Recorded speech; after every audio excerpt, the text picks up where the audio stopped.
God lost the wager he entered into, not once but repeatedly, and each time he lost, he stopped the game, changed the rules, and reset the stage. When sacred texts are examined closely, this pattern is difficult to ignore. What is difficult is accepting it, because the grand wager between God and Satan, centered on human nature, consistently unfolds in Satan's favor according to the internal logic of the narratives themselves. Satan claimed that humans would be led astray, and they were. God, whenever this outcome appeared, intervened. Floods were sent, civilizations were destroyed, and the process was restarted. These interventions were called justice, wisdom, or divine will, but viewed logically, they resemble attempts to salvage a wager that could not be won. The story begins with God commanding the angels to bow before Adam. Humanity is placed in a privileged position among creation. At this point, Satan objects. He refuses to bow to Adam and states his reason clearly. He was created from fire, while Adam was created from clay. This objection is often reduced to arrogance, but the substance of the claim runs deeper. Satan is not merely rejecting Adam, he is questioning human worth. His claim is simple: humans do not deserve this status. If left free, they will not choose what is right, but what benefits them.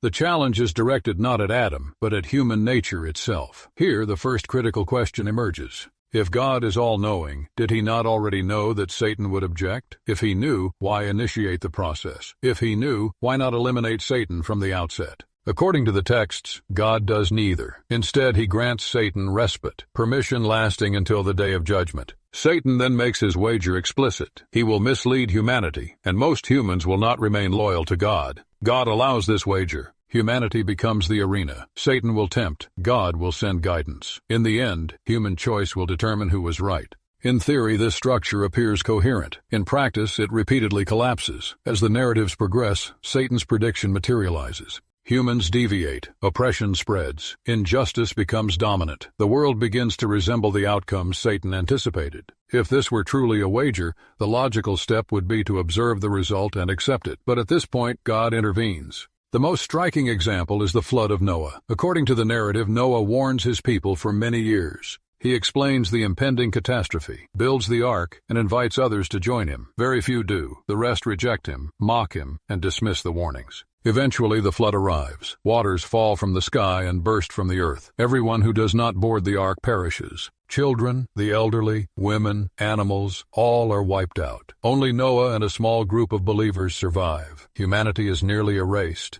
The stage is cleared. The game is restarted. At this point, a severe question arises. If this was a wager, and humans deviated, does this not confirm Satan's claim? Satan said humans would stray, and they did. The wager was proven. But instead of accepting the outcome, God ended the game and reset it entirely. This is not the natural conclusion of a test. It is the cancellation of a losing match. After the flood, humanity multiplies again.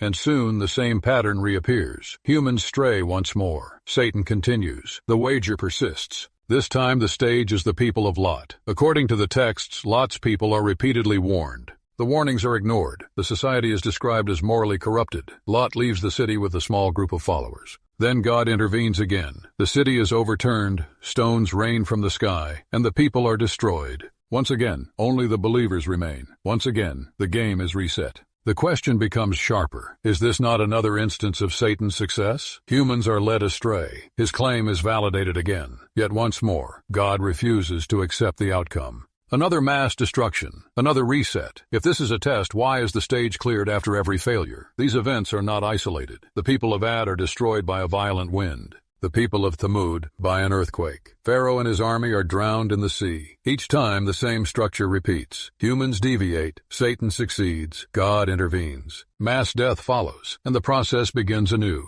This repetition is no longer coincidence. It is a pattern. The case of Pharaoh makes the pattern even more troubling. The texts state that Pharaoh recognized the truth yet rejected it. But they also state that God hardened Pharaoh's heart. In other words, Pharaoh's stubbornness is attributed to God. He is then punished for that stubbornness. This raises an unavoidable question. If God hardens a person's heart, how free is that person's choice? Is this a test, or a predetermined outcome disguised as one? God's interventions are not limited to catastrophes. The narratives also describe the sending of prophets, not one, but many.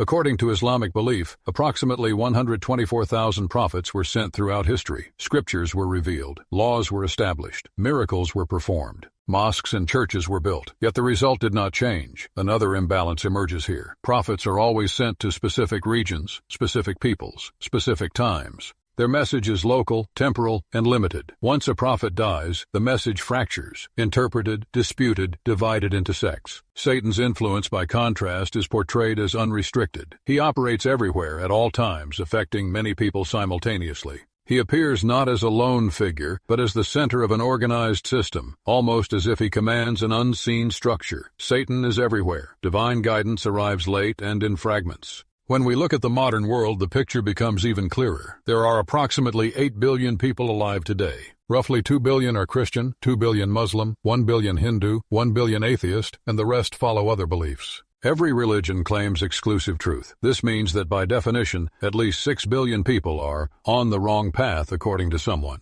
If deviation is Satan's work, then Satan has been extraordinarily successful. And if God is responsible for protecting humanity, this outcome raises a profound question of failure. When all these narratives are examined together, a disturbing conclusion emerges. Satan made a claim about human nature, and the internal evidence of the sacred texts repeatedly confirms it. God, each time confronted with this outcome, intervenes, clears the stage, and restarts the wager. This weakens the very idea of a fair test. A test does not get canceled because the result is undesirable. When the rules are repeatedly altered, the process ceases to be an impartial trial. This text does not deliver a final verdict, but it demonstrates something undeniable. Sacred narratives are far less simple and far less internally consistent than they are often presented. They contain deep logical tensions, and when these tensions are followed carefully, one conclusion grows increasingly difficult to avoid: the side that has most consistently predicted human behavior correctly. The side whose claim keeps being validated is Satan. The final question is no longer whether God or Satan is powerful. The real question is this: if a player keeps losing and resets the game every time, can that player truly be called the winner?